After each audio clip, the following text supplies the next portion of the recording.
O sea, vuelvo a lo que decía desde el principio, porque a la autoridad política, a las autoridades políticas, incluidas las autoridades de las Naciones Unidas, que es el conjunto de los estados, les parece un muy buen instrumento de control político-social. Es por eso, sí. O sea, la guerra de las drogas es un buen instrumento, y vuelvo a insistir, de la misma manera que el control penal tal cual lo entendemos, ¿sí?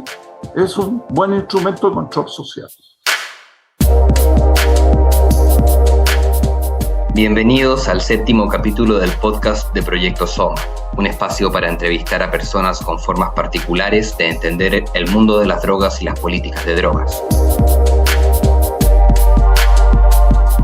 Si aún no nos conocen, Soma es un proyecto surgido en 2018 dedicado a la información, la educación y los cuidados necesarios en un mundo con drogas. Un proyecto comunicacional, informativo, editorial y de servicios de reducción de riesgos que busca elevar, ampliar y mejorar el debate y los servicios en torno a las sustancias psicoactivas en toda Latinoamérica. Mi nombre es Esteban Acuña y soy cofundador de Soma. Hoy hemos invitado a Iván de Rementería, filósofo y cientista político. Ha sido docente del Magíster en Drogodependencia de la Facultad de Ciencias Sociales de la Universidad Central de Chile. Es autor de una serie de libros y artículos sobre drogas y delincuencia, entre ellos La droga de los detenidos, una investigación basada en los datos sobre los tipos y cantidades de drogas incautadas a las personas detenidas por la Ley de Drogas en Chile. En este libro, de Rementería deja en evidencia un problema que ocurre en muchos países de Latinoamérica, que la mayoría de los detenidos por la policía son usuarios de drogas, pese a que el consumo de drogas no es un delito. En este episodio abordaremos cómo se entrelazan la pobreza, el consumo de drogas, la marginación y las dinámicas de control social, y cómo las actuales políticas de drogas se han utilizado como una herramienta de control. Hola Iván, gracias por estar aquí hoy con nosotros. En primer lugar, agradecer la invitación, ¿no es cierto?, a participar de este conjunto de actividades tendientes a tener una información veraz y útil sobre el tema de las drogas, ¿sí? Yo recuerdo, Iván, que el año 2012, estamos hablando hace más de 10 años, usted era columnista en ese entonces del diario El Ciudadano, y recuerdo que era uno de los pocos expertos que en ese momento se atrevía a hablar sobre dos cosas: el fracaso de la guerra contra las drogas y la necesidad de regular el mercado de las drogas, ¿no? Entonces, si al día de hoy todavía abordar esta problemática es complicado, hace 10 años lo era aún más. ¿Qué fue lo que lo llevó a interesarse en el panorama de las drogas? Mis orígenes son más o menos curiosos. O sea, yo me había ocupado de drogas porque, o sea, en la década de los 70 todos tuvimos alguna relación. Yo siempre digo, mire, yo fumé un poco porque mis amigos fumaban, y a mí la marihuana no me gustó porque me daba sueño y a mí no me interesaba ponerme a dormir, ¿sí? Entonces yo a lo que me dediqué, y lo único que hago es beber vino tinto, ¿sí? Ahora vino el golpe, yo emigré a Colombia, ¿sí? Y en Colombia me interesé en el tema agrario, ¿sí?, con el cual yo había tenido alguna relación aquí en Chile. Y con la migración en Colombia me interesó por el tema rural, por la violencia rural, y hago mi maestría en la Universidad de los Andes. Y la hago en ese tema, ¿sí? Y esa es mi tesis de maestría, ese tema. Entonces yo me había vuelto un pretendido especialista en violencia y pertenecía al equipo de los violentólogos que había en Colombia, ¿sí? Yo viví 13 años en Colombia. Y estando en ese equipo, los violentólogos me reclutan en Naciones Unidas para ir a trabajar al Perú en proyectos de desarrollo alternativo a los cultivos de coca en el Alto Guayana, ¿sí? Entonces ahí es donde yo me meto a la droga, desde la producción, ¿sí? Bueno, y en la producción, no, me fue bien, llevamos adelante un proyecto muy interesante que estaba funcionando hasta hace poco, ¿sí? Y ahí lo que me doy cuenta es que estas políticas están terriblemente distorsionadas, terriblemente equivocadas. Usted estudió filosofía, ciencias políticas en Chile, en Colombia, ¿Cómo influyeron estos estudios en su percepción por las drogas? ¿Hubo alguna experiencia o aprendizaje que le haya hecho cambiar la forma en que veía o entendía las drogas? La primera investigación que hice yo fue una investigación portuaria, o sea, no me refiero a las instalaciones portuarias, sino al mundo del puerto, ¿sí? Y la primera investigación, y siempre cuento esta anécdota, pero es interesante, es que descubrí, en el caso del consumo de cocaína, quienes consumían cocaína, y esto puede parecer una anécdota tonta, pero no lo es, ¿sí? Y es que lo que yo descubrí es que los usuarios de cocaína eran tres. Uno eran lo que nosotros llamábamos los turcos, que de turcos no tenían nada, o sea, que son los comerciantes palestinos, ¿sí? Que son muy buenos para jugar, ¿sí? Pero que son personas, o sea, entonces se pasan toda la noche timbiando, más que bebiendo, se juntan en sus casas o en algunos clubes, ¿sí? A jugar cartas, ¿sí? Y de todas maneras, al otro día, temprano en la mañana, van a abrir sus comercios, ¿sí? Y entonces ellos consumían cocaína y tenían los recursos para pagar la cocaína. ¿Sí? Ese es el primer dato, ¿sí? Lo segundo eran los empleados bancarios, ¿no? Los empleados bancarios eran muy bien pagos, tenían varios sueldos al año y eran muy bien pagos porque en ese tiempo no existían computadores, ¿sí? Entonces la operación bancaria era una operación contable constante, de movimiento constante, porque eso es ¿no? Y eso exigía un gran esfuerzo, y por eso que el banco tiene, que todavía conserva, hoy día no tiene nada que ver, pero los bancos atendían público por la mañana porque por las tardes tenían que hacer todos los cuadres contables, ¿no? de los movimientos bancarios. Y entonces tenían trabajo muy exigente y hasta muy tarde, y esos eran los otros grandes consumidores de cocaína que yo identificaba en mi vida porteña o portuaria, y tenían los recursos, ¿sí? Porque les pagaban muy bien en ese tiempo los bancarios, ¿sí? Y los terceros eran los periodistas. A propósito de los periodistas, el periodismo en ese tiempo se hacía todo a mano, ¿sí? Y tenía que entregar eso a una determinada hora, que era la hora de cierre, ¿sí? En la madrugada, para hacer las planchas y todo lo demás. O sea, no es como ahora, era absolutamente otro procedimiento. Y entonces ellos trabajaban hasta muy tarde, y al otro día los periodistas, como bien sabes tú, tienen que estar en activo para ir a recoger las noticias. O sea, no es solo de redactarlas. Con la diferencia que ellos no tenían plata, entonces andaban siempre a la bolsa. Bueno, esa fue mi primera investigación sistemática sobre drogas por el lado del consumo, ¿sí? Identificar esos tres grupos de usuarios de cocaína en la vida nocturna porteña, ¿sí? Y después de ese estudio viaja a Colombia, primer productor de hoja de coca y de cocaína en el mundo. Después llega a Perú, que viene a ser el segundo en el mundo. Y trabaja además con el desarrollo alternativo, que ha sido durante décadas, ¿no? Esta estrategia que de alguna manera ha intentado reducir los cultivos de coca sin éxito. ¿Qué aprendizaje o qué descubrió de esas dos experiencias, estos dos países que son claves en el narcotráfico, ¿no? Mundial? Muy fregado, porque el descubrimiento que yo hago, que me lleva a este disenso definitivo con mis patrones, ¿no? que eran las Naciones Unidas en ese momento, es más o menos el siguiente. O sea, los cultivos yo lo que termino descubriendo, y hago un libro sobre aquello, ¿sí? Un libro que se publicó en Colombia. Lo que yo descubro es que los campesinos producen hoja de coca porque la hoja de coca es pagada por sus costos de producción, ¿sí? La economía campesina ha sobrevivido y se mantiene por un proceso muy complejo, pero que se llama la reproducción simple del capital, ¿sí?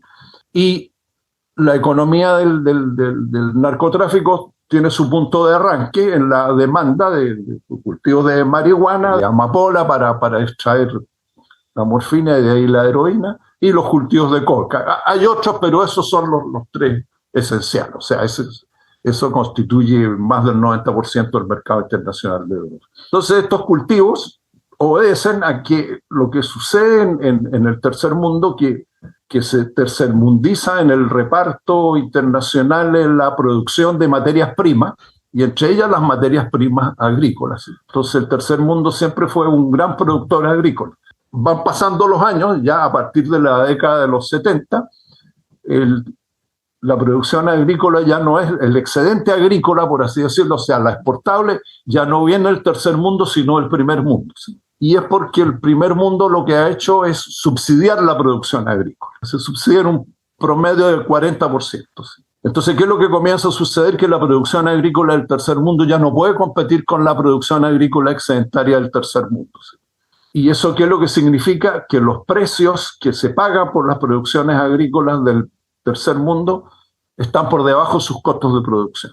En cambio, los narcotraficantes, para tener la oferta sea de amapola, de marihuana o de coca, ¿sí?, tienen que pagar al menos por los costos de producción, que es la condición que pone la economía agrícola campesina, ¿sí? La diferencia entre la economía capitalista y la economía campesina, que es lo mismo sucede con los artesanos, los pequeños productores, es que la economía capitalista apunta a la reproducción amplia de capital, y la pequeña economía, o sea el campesino o el traslado a las ciudades de la economía campesina, que es la producción artesanal, etcétera, etcétera, se conforma con la reproducción simple de factores.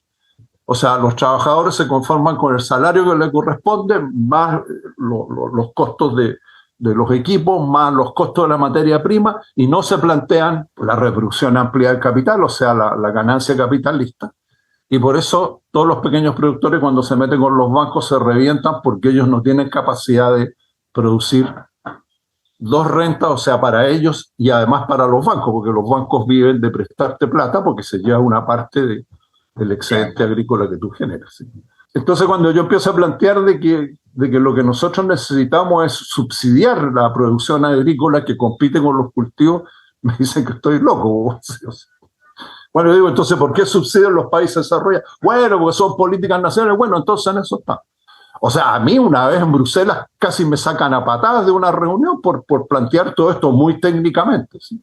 Y esas contradicciones que usted manifiesta, pues parecen estar muy arraigadas a la misma guerra contra las drogas, ¿no? Impulsada en 1970, que surgió con el objetivo, ¿no?, de derrotar al narco, lograr un mundo sin drogas, proteger a las infancias, cuidar a la salud de las personas, una serie de objetivos que a la larga nunca se cumplieron porque las drogas siguen existiendo, la oferta y la demanda ha aumentado, los niños, los jóvenes carecen de la información sustancial, por lo que están más expuestos a riesgos, y las personas con consumos problemáticos son incluso más marginadas. ¿Cuál considera que es la contradicción esencial de las actuales políticas de drogas? O sea, Estados Unidos tiene 50 estados y en este momento 27 estados te permiten de una u otra manera el acceso a las drogas. Ellos siguen capitaneando a nivel internacional la guerra contra las drogas, pero al interior del país ya no hacen guerra contra las drogas, ¿sí?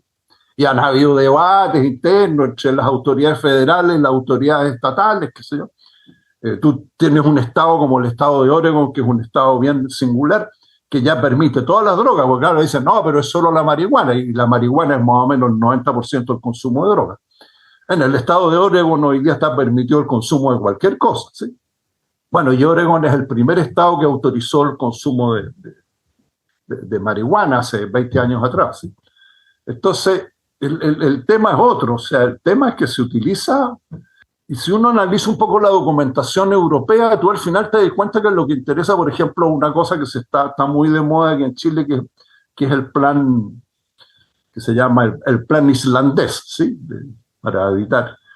O sea, al final lo que les interesa es controlar a los jóvenes, ¿no? Entonces, uno ve que toda la acción antidroga, incluso las que se muestran como más positivas, incluso las que se asumen, entre comillas, de una perspectiva de gestión de riesgo y reducción de daño, al final el objetivo que tienen es poder controlar a los jóvenes, ¿sí? Porque eso tiene un interés central en términos de política social, ¿sí? Y de política política, ¿sí?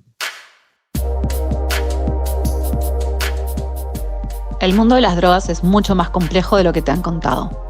Durante décadas, los medios de comunicación, la escuela y los estados han difundido información sesgada o falsa sobre el mundo de las drogas, alterando nuestras nociones sobre la salud, el placer, el cuerpo, la libertad, la seguridad y en general la vida.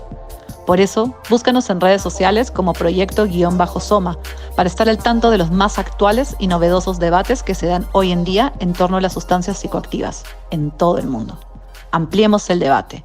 Soma, las drogas como son. Voy a citar una frase que usted ha escrito en una de sus columnas. Dice: el consumo de drogas, al ser una acción de riesgo, es usada como un instrumento de control social que tiene como objetivo a los usuarios pobres y que carecen de poder. Y ahí yo pienso qué paradójico resulta que, mientras que por un lado las drogas son consideradas las responsables de generar el descontrol muchas veces en la sociedad, ¿no? Por otro lado también pueden ser usadas o son usadas por los gobiernos, como bien explicaba usted, para ejercer alguna suerte de control. Ahora, hay, digamos, dos cabezas de este control, entiendo, ¿no? Muchas veces se piensa que hay una suerte de como de control silencioso que se ejerce como una forma de adormecimiento, especialmente en los sectores más vulnerables, ¿ya? Y por otro está ese control mucho más fuerte, directo, que es a través de la detención y el encarcelamiento, que también afecta más a las poblaciones más vulnerables. Pero la pregunta es, ¿en qué momento se vuelven una herramienta de control social?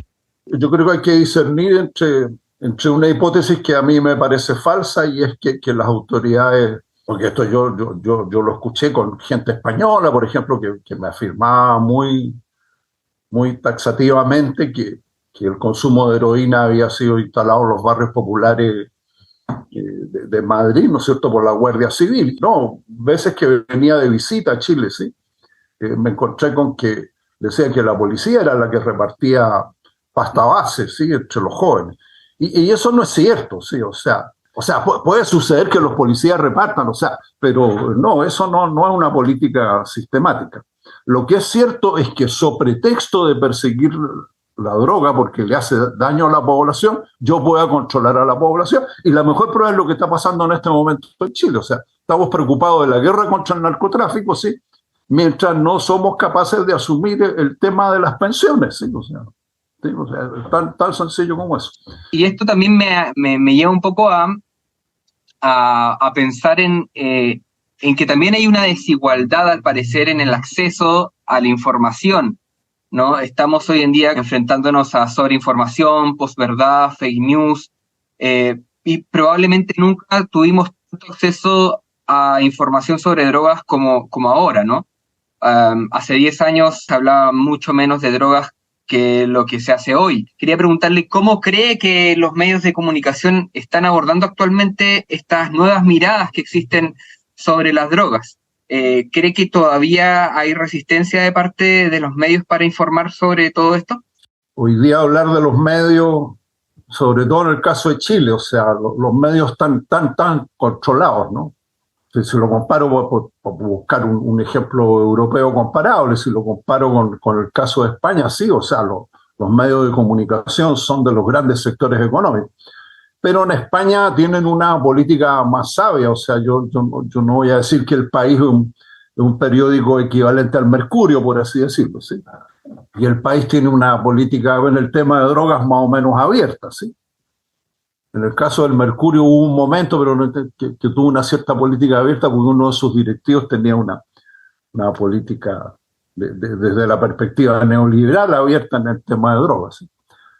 Pero nunca la ha tenido en tan total. Y el resto de los medios, no, porque los medios en general sobre el tema de drogas se juegan sobre la información del narcotráfico, o sea, y es lo que sucede en la actualidad, porque, por ejemplo, lo que hablábamos al principio de nuestra conversación, o sea, sí, la delincuencia no ha aumentado, más bien ha disminuido, pero lo que aumentó son los homicidios.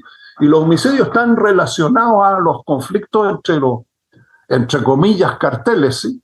Que tiene que ver con los negocios, porque claro, en el negocio de las drogas hay un problema de que si el Juancho yo le paso, no sé, $1 millón en clorhidrato de cocaína y después se me empieza a hacer el imbécil, yo no puedo ir a la comisaría y decir, mira, el Juancho me debe $1 millón de pesos en clorhidrato de cocaína y se niega a pagarlo. Entonces tenéis que ir a cobrarle. Bueno, y no voy a repetir los horrores que suceden en eso. Y el otro caso, mira, no puede seguir siendo esto de que cada vez que una persona es detenida, el policía lo tenga que llevar el fiscal, o sea, con una cantidad de droga, el fiscal lo tiene que llevar necesariamente ante la justicia. Bueno, la primera causa de detención en Chile hoy día sigue siendo la segunda causa de detención es por drogas, ¿sí? Y la primera población era por drogas y hoy día la segunda población de las cárceles es por drogas, ¿sí? Y de eso el 70% tenía menos de 3 gramos, ¿sí?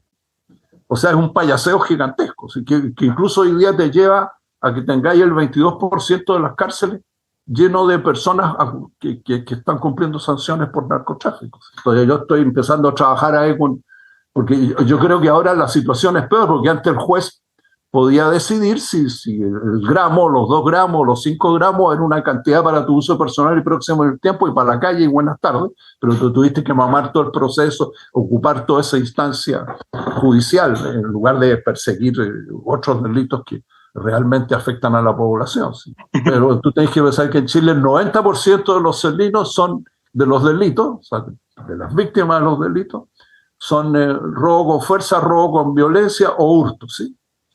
Y a la vez, el 90% de esos delitos no tienen imputado conocido, ¿sí? Si no hay imputado conocido, no puedes llevar adelante ningún proceso ni nada. O sea, es la impunidad total. Mientras por el otro lado tenés las cárceles llenas de hueones que tenían 4 gramos en el bolsillo, ¿sí? Y a partir de ahí me gustaría entrar un poco en lo que plantea en su libro Las drogas de los detenidos, donde se revela esta problemática común de la guerra contra las drogas, en la que los usuarios son los que al final terminan siendo los más afectados por la ley de drogas, como bien usted señalaba, la mayoría, y como parece muy claro en este libro, la mayoría de detenidos finalmente es por consumo o por porte. Y usted señalaba, la sobrecriminalización de los usuarios está claramente documentada en Latinoamérica. Sin embargo, pareciera que no fuera suficiente esta documentación para poner en tela de juicio este modelo injusto, por decirlo menos. Entonces quería primero preguntarle qué lo llevó a escribir este libro, Las drogas de los detenidos, y qué le parece, en segundo lugar, que más de medio siglo después de la guerra contra las drogas, teniendo la evidencia a la mano, resulta tan difícil cambiar este abordaje punitivo de las drogas por uno enfocado en los derechos humanos de las personas. La pregunta que tú me haces parece simple, pero es compleja, porque a la autoridad política, a las autoridades políticas, incluidas las autoridades de las Naciones Unidas, que es el conjunto de los estados, les parece un muy buen instrumento de control político-social. Es por eso, sí. O sea, la guerra de las drogas es un buen instrumento, y vuelvo a insistir, de la misma manera que el control penal tal cual lo entendemos, ¿sí? Es un buen instrumento de control social. O sea, yo en la investigación que tú refieres, encontré pruebas en tribunales que decía textualmente, o sea, en un papel hay restos de resina que podría ser de marihuana. Esa era la prueba. Bueno, por eso hubo todo este conflicto con la Suprema, porque todas esas causas, la Suprema la tiraba para afuera, decía, esto no es prueba de ninguna mierda, ¿sí? Y nadie habló eso. Yo lo recojo ahí en el libro, no creo que en un segundo que saque, recojo todos esos conflictos con la Suprema. O sea, la Suprema dice, ¿qué es esta cuestión? Lo que nosotros queremos es que la gente sienta dificultades, ¿sí? Entonces que se cansen, ¿sí? Es crear un mal ambiente al tema de las drogas. Estamos acostumbrados a escuchar cuando vemos, por ejemplo, que hay drogas en una población, en una comunidad vulnerable, digamos, se suele atribuir a la droga, pasta base, por ejemplo, el deterioro de las relaciones en esas comunidades, ¿no? Y usted, por ahí he leído, ha dicho, no son las drogas, es el deterioro económico, es el deterioro social, es el deterioro cultural, digamos, a causa justamente de reformas económicas que terminan marginando, empobreciendo aún más. Entonces, ¿cómo se desarrolla esta dinámica de las drogas en torno a las poblaciones más vulnerables? Bueno, pero eso es más o menos lo mismo que se hacía antes con el alcohol, ¿sí? Incluso había personas que consideraban que a los pobres no se les debería vender alcohol porque eran personas que tenían bajos niveles de resistencia, ¿sí? A ver, yo tuve una relación con Canadá porque tengo una hermana que todavía vive allá, tenía 2 hermanas que vivían allá. Y allá el alcohol lo vende el Estado, o sea, son estancos públicos, ¿sí? Y funcionan con horario de oficina de 9 a 12 y de 2 a 6, ¿sí? Y por ahí hay unas de turno, ¿sí? Y si tú estás guasquiladeado, no te venden, pues. Y entonces cuando tú ibas a comprar el alcohol, lo que te encontrás es con una cantidad de familias indígenas muy deterioradas que te estaban pidiendo que tú le compraras el whisky porque no se lo vendían, ¿sí? Entonces, claro, incluso mis amigos que eran progresistas decían, no, porque lo que pasa es que la gente oriental, o sea, porque los indígenas se supone que vienen de Asia, ¿sí? Tienen baja resistencia al alcohol, eso es mentira, no hay tal cosa, ¿sí? Pero bueno, si se inventa el mito, entonces por eso hay que controlar, ¿sí? En el tema de droga, tú lo conoces tan bien como yo, lo mismo, hay un sector de la población que piensa que el origen de todos los males son las drogas. O sea, si mi mujer me engaña es porque se volvió drogadicta, si mis hijos dejan cagar es porque se volvieron drogadictos, ¿sí? Y así sucesivamente. Esa misma narrativa que señala Iván, me imagino que también es la misma que suele asociar el consumo de drogas a las poblaciones más vulnerables. De hecho, usted ha tenido que corregir algunas informaciones. Yo recuerdo que en un momento una autoridad en Chile dijo que la pobreza y la falta de educación aumentan el consumo de droga, y usted le respondió y le dijo, basta ir a la evidencia para comprobar que el grueso de los usuarios de sustancias no son las personas pobres, sino que son más bien las clases más acomodadas, las ilustradas. Y se suele atribuir el consumo a las clases sociales más pobres. ¿Por qué? ¿Por qué se suele asociar la pobreza, la falta de educación a un mayor consumo de drogas? O sea, si tú me preguntas por la droga en las poblaciones, cumple el mismo rol que cumple en otros lugares. O sea, yo he hecho trabajo de campo, entonces al final las señoras me terminaban aquí, todavía me acuerdo, en unos cerros Valparaíso, no muy arriba, ¿no? Me decía, bueno, pero ustedes los que trabajan en drogas, ¿cuál es el tema que tienen contra la marihuana? Porque todas las que estamos aquí eran puras mujeres de entre 40 y... Todos fumamos marihuana, entonces ya nosotros no tenemos nada contra. Pero te estoy diciendo, o sea, entonces un consumo popularizado, o sea, no necesito explicar lo del alcohol, lo de tomar vino, ¿sí? O el fumar, ¿no? O sea, el problema de salud más grave que tenemos en Chile es el consumo, o sea, lo que yo decía es el consumo del tabaco, ¿sí? O sea, yo tampoco soy amigo de una guerra contra el tabaco, pero en Chile mata a 17.000 personas y en el mundo mata a cerca de 3 millones, ¿sí?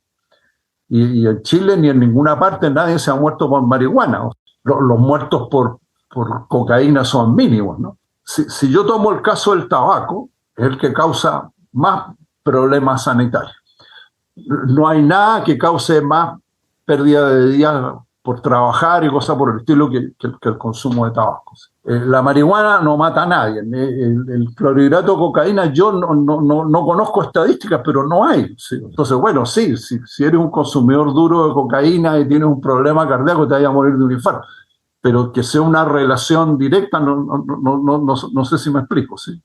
Entiendo. O sea, probablemente habría muerto igual de infarto, me tiran o no me tiran cocaína, pero no quiero entrar en el enredo. Pero eso no hace.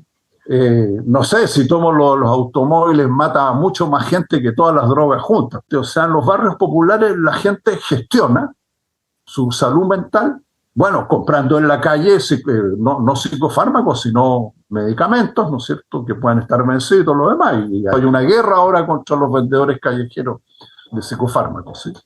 Y bueno, porque la gente trata de autoadministrarse, ¿no? Conjunto que en el fondo son todos calmantes del sistema nervioso central, ¿sí? Bueno, y el consumo tradicional de alcohol, y ahí uno que otro pasa. Entonces, es un poco eso lo que pasa en los barrios, ¿no? Ahora, que claro, esas personas están muy deterioradas y hacen sus numeritos y los maridos matan a las señoras, qué sé yo, bajo el efecto del alcohol. Sí, pues. O sea, casi nunca en el caso de los feminicidios te dicen que ha sido bajo el efecto de una droga, bajo el efecto del alcohol. ¿Sí? Entonces, claro, son cuestiones que se superponen, pero eso no tiene una relación causal. O sea, yo estoy de acuerdo que el tipo que le pega a la señora, si no hubiese bebido, probablemente no le habría pegado, sí, cierto, sí. Pero es la estructuración machista, ¿no es cierto?, de nuestra cultura la que es determinante en el feminicidio y no el vino tinto, pues, sí.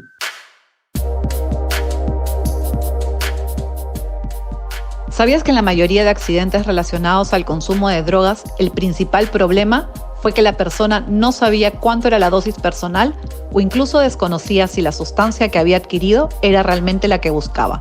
El mayor riesgo de las drogas es la ignorancia que se ha impuesto sobre estas. Por eso, en Proyecto Soma realizamos intervenciones informativas, capacitaciones, recolectamos datos sobre dinámicas de consumo para aportar a mejores políticas públicas y ofrecemos análisis para detectar adulterantes o suplantadores en las sustancias. Y así se pueden evitar malas experiencias o incluso la muerte. Si organizas fiestas, conciertos o eventos de otro tipo y estás interesada en nuestros servicios, búscanos en redes sociales como Proyecto-Soma y escríbenos. ¿Sabes cuidarte? Regula tu consumo. Soma, las drogas como son. Claro. Hay una frase que me gustó mucho cuando la leí en una de sus columnas que usted dice, por lo general, todos los análisis sobre el consumo de las sustancias psicoactivas y sus causas se quedan en el porqué, en lo pasivo y padeciente. No se pregunta el para qué, por lo activo y útil de sus usos. Entonces, nadie consume drogas porque sí, sino siempre hay una razón, ¿no? Y un poco lo que le había planteado en la pregunta anterior, ¿no? Se suele atribuir más el goce y el disfrute a las clases medias más acomodadas, pero a las personas más pobres se les suele atribuir el consumo como el resultado más de una vida vacía, como una forma de llenarse a sí mismas. Cabe también el placer, la diversión en los sectores más vulnerables, o también cómo esta desigualdad a la hora, digamos, de esta desigualdad de las drogas, producto del prohibicionismo, afecta o distingue el consumo de drogas entre las clases sociales. No, yo creo que no hay notables diferencias. O sea, es precisamente de la perspectiva de la gestión de riesgo y la reducción de daño que yo me planteé que la pregunta central no era el por qué, sino el para qué. ¿Sí? Y bueno, y es porque esa es la funcionalidad de las drogas. O sea, si tengo depresión, entonces tomo estimulantes, ¿no? Y entonces es precisamente la gestión del ánimo, por así decirlo. ¿Sí?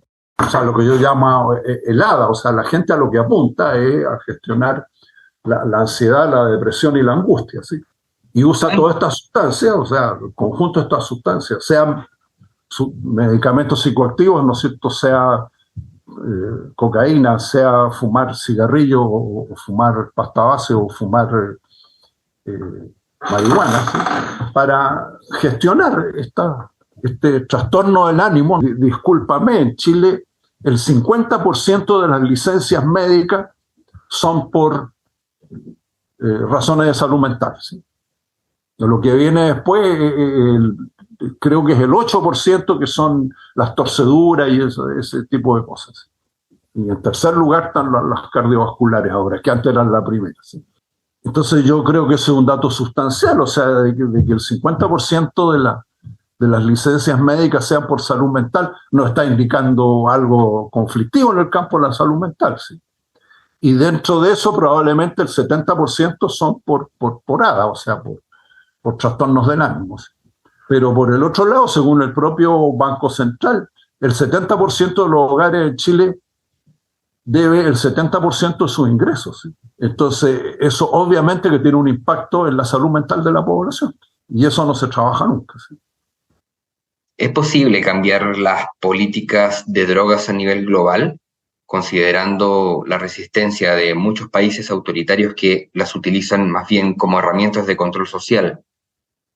En Naciones Unidas, toda Europa es partidario de cambiar la política de drogas que se dirige desde Naciones Unidas, ¿sí? Estados Unidos siempre ha sido ambiguo por lo que hablábamos antes, ¿sí? Canadá, Australia, Nueva Zelanda, están todos ellos por el cambio, o sea, para hablar de los países anglosajones, ¿sí? América Latina, la gran mayoría, excepto los que yo mencionaba, ¿sí? y también están por los cambios, ¿sí? ¿Cuáles son los países que no quieren ningún cambio y que además tienen o sea, hay países, o sea, en estos días están ejecutando gente en Singapur, por ejemplo, ¿sí? Por porte de 8 gramos, a propósito que hablamos de los 8 gramos. Entonces son los países asiáticos, que el único país que permite algo en este momento, pero que hace 8 meses atrás, está Tailandia, pero en todo el resto las penas son terribles, por tenencia, por porte, por tráfico, por lo que sea, ¿sí? Por uso, y los países africanos, ¿sí? Entonces, donde uno ve ahí que hay una diseminación de una cultura autoritaria y machista musulmana, ¿sí? Es lo mismo. Hay países musulmanes donde la homosexualidad está penada con la muerte, o sea, la droga está penada con muerte y la homosexualidad también está penada con muerte. Entonces son modelos de control, y marco esto no porque quiera hablar mal de los musulmanes y nada, yo sé que no es culpa de los musulmanes, sino ese modelo de gobierno, ¿sí? Y entonces a ellos les viene bien este modelo de gobierno, o sea, no sé, los talibanes que nosotros estábamos felices porque eran, después de la guerra de Vietnam, el segundo lugar del mundo donde los norteamericanos son derrotados, ¿sí? Bueno, pues los talibanes acaban de ordenar el cierre de todas las peluquerías señoras, ¿sí? O sea, para ver el extremo al cual llegan. Porque son, y claro, alguien puede decir, bueno, pero este señor vino a hablar de droga o de el machismo y todo. No, es que se parecen mucho, o sea, porque son parte de la misma matriz, ¿sí? Entonces, ¿qué tenemos? Todos estos países africanos y todos estos países asiáticos, más la República Popular China y Camboya y Vietnam y todo lo que siguen más o menos las mismas, o sea, los países del socialismo realmente inexistente, como digo, y son todos terriblemente autoritarios. Bueno, y ellos constituyen la mayoría en Naciones Unidas, entonces lo que pasó en la última, claro. ¿no? Que todo se preparó y todos estábamos felices, yo casi fui para allá, o sea, y después, ¿qué? A la hora de votar, nada. O sea, no se votó porque sé que todo eso se arregla previamente. Nada, no cambiamos ni una coma de las legislaciones internacionales. Iván. ¿Y quiénes determinaron eso? Bueno, los países asiáticos y los países africanos, que son la mayoría de los países. Claro. ¿Y por qué? Porque para ellos ese tipo de política, o sea, el machismo, la lucha contra la droga, son instrumentos de control al interior de sus países. Entonces, cualquier parecido con Chile es mera casualidad. O sea. ¿Qué ha significado para usted, Iván, tantos años hablando sobre esta problemática de las drogas que pareciera que está abordada contra el sentido común? Hay una serie de mitos que usted ha tenido que desmentir en varias oportunidades. Voy a citar aquí nuevamente una frase suya. Dice: el discurso mediante el cual se afirma que en el país el 70% de quienes delinquen lo hacen bajo el efecto de las drogas no se sustenta en ninguna evidencia científica. Es una afirmación meramente retórica que se construye a partir de un equívoco forzado, recurrentemente utilizado por los publicistas abusando de los resultados y conclusiones de las investigaciones estadísticas. A eso también se le puede, cierre comillas, a eso se le puede sumar también la idea de que el decomiso de drogas en las calles funciona. Usted también ha tenido que salir a decir que no tiene ningún efecto y que es más bien un afán publicitario. Dijo textual que decomisen más o menos no incide en la cantidad de droga disponibles en las calles, ¿no? Entonces, todas estas lógicas que vienen digamos, entre ellas el decomiso, ¿no? Que vienen a cancelar y prohibir de todas las formas posibles el consumo, no acepta al mismo tiempo que estas estrategias no han funcionado, se siguen aplicando nuevamente en los sectores más vulnerables. Entonces, quería preguntarle qué problemas también le ha traído confrontar el sentido común que parece no haber en la discusión de drogas. ¿Cómo ha sido para usted a lo largo de tantos años hablar sobre las drogas y tener que combatir constantemente la desinformación? ¿Y qué otros mitos, recuerda, ha tenido que desmentir? Ya, no, de desmentir mitos casi todos, pero ya la pregunta sobre las consecuencias, no, la consecuencia es que trabajar en drogas desde una perspectiva crítica, porque no se me ocurre otra palabra, ¿sí? Te marginaliza, ¿sí? O sea, entonces no te publican, no te dan pegas, ¿sí? No te dan estudios, o sea y curiosamente en los momentos más duros del gobierno sí fui llamado a hacer estudios y cosas por el estilo, pero desde el gobierno de Bachelet nunca más fui llamado, ¿sí? O sea, y en este tampoco, ¿sí? Entonces, bueno, pero por último puede ser una queja de un viejito, ¿sí? Para decirlo en términos generales, no te llaman en consulta, ¿sí? Que para uno significa que no tenés pega, ¿sí? Bueno, Claro. yo creo que lo importante es el hecho de que no haya apertura a otras posturas. Y yo confieso que cuando regresé a Chile yo vi que sí, de la estructura de gobierno había ciertos sectores que estaban interesados en variar la política. Y eso yo lo siento cada vez más perdido, ¿sí? Hay algo que dijo en un momento que me parece muy interesante. En un momento de la entrevista señala que a quienes se está apuntando mucho son los jóvenes, ¿no? Yo también leí una de sus columnas en las que decía textual: se ha instalado en la sociedad chilena una supuesta relación entre el uso de drogas y la violencia juvenil. Es más, dice, se ha logrado que la población se sienta amenazada por la sola presencia de los jóvenes. Y ha dicho también que el poder, entre comillas, el poder le tiene miedo a la fiesta y a los jóvenes. ¿Qué pasa con los jóvenes? ¿Son el nuevo grupo al que hay que tener miedo? ¿Es una nueva forma de control también? O sea, los jóvenes son una clase peligrosa desde el 68, ¿sí? Yo ahí siempre cuento una anécdota porque nunca tuve el dato concreto, pero cuando el general de Gaulle le pregunta a los servicios de inteligencia franceses a qué se debe esta rebelión juvenil, ¿no? Y lo que le informan los servicios de inteligencia de Gaulle es que la culpa de esta cuestión la tienen que los jóvenes fuman marihuana. Yo creo que el 68 es una clave cultural muy importante de la historia contemporánea. Incluso hay algunos estudios buenos franceses, o sea, donde los franceses en la actualidad, un 80%, reconocen que toda su modernidad, o sea, su modernidad cultural, la aceptación de la homosexualidad, la igualdad de las mujeres, etcétera, todo eso se lo deben a lo que pasó el 68, aunque haya sido una rebelión fracasada, ¿sí? Pero produjo unos cambios culturales que son el presente, ¿no? Claro, cuando yo hablo de estas cosas, la gente te queda como mirando, como diciendo, bueno, sí es el presente, bueno, pero eso no existía antes de nosotros, ¿sí? Entonces, ese cambio cultural, entonces yo creo que de ahí se manifiesta un temor a los jóvenes. El temor a los jóvenes siempre está en toda la tradición griega, no necesito repetir. Escotado lo trata bastante bien en su libro, y yo te juro que no soy un admirador de Escotado, pero es el mejor historiador de las drogas que tenemos, ¿sí? O que teníamos, que ya se murió.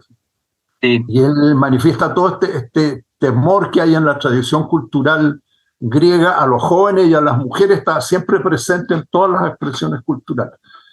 Y quería, por último, citar también otro párrafo de su libro que me llama mucho la atención, porque de alguna manera habla sobre las dinámicas que hay detrás de las detenciones por droga. Usted dice: la dinámica de detención, calificación policial, su disposición judicial e ingreso en prisión funciona a través de una serie de filtros por los cuales solamente se cuelan aquellos que no tienen medios para comprar drogas, introducirse en una red de confidencias que compra su libertad a cambio de información, y en general quienes no tienen la solvencia suficiente para eliminar la perseguibilidad policial, judicial y penitenciaria. Se trata en la práctica de una permisividad mutua entre traficantes y policías. Las personas que pasan a disposición judicial son los destinatarios últimos de este mercado en el que no han encontrado un puesto de privilegio y realizan la función de chivos expiatorios en el rechazo social punitivo de la droga. Y con esta frase me parece que queda muy demostrado cómo esta guerra contra las drogas pues plantea en la realidad una serie de relaciones súper desiguales, ¿no? Es la desigualdad la que, digamos, es esta desigualdad que queda revelada a través de las drogas, la misma desigualdad del sistema en el que vivimos. ¿Está correlacionado eso? Todos sabemos que el sistema funciona para perseguir al que se roba una gallina y no al que se lleva el banco para la casa, ¿sí? O sea, bueno, que ahora es parte del debate y que incluso, por ejemplo, ahí yo veía, por así decirlo, porque no se me ocurre otra, sensibilizaciones de la prensa, o sea, que esta prensa, que sabemos por qué está controlada, hable de esto que yo te acabo de decir, o sea, los pobres son los que van a la cárcel y los otros los mandan a hacer cursos de ética.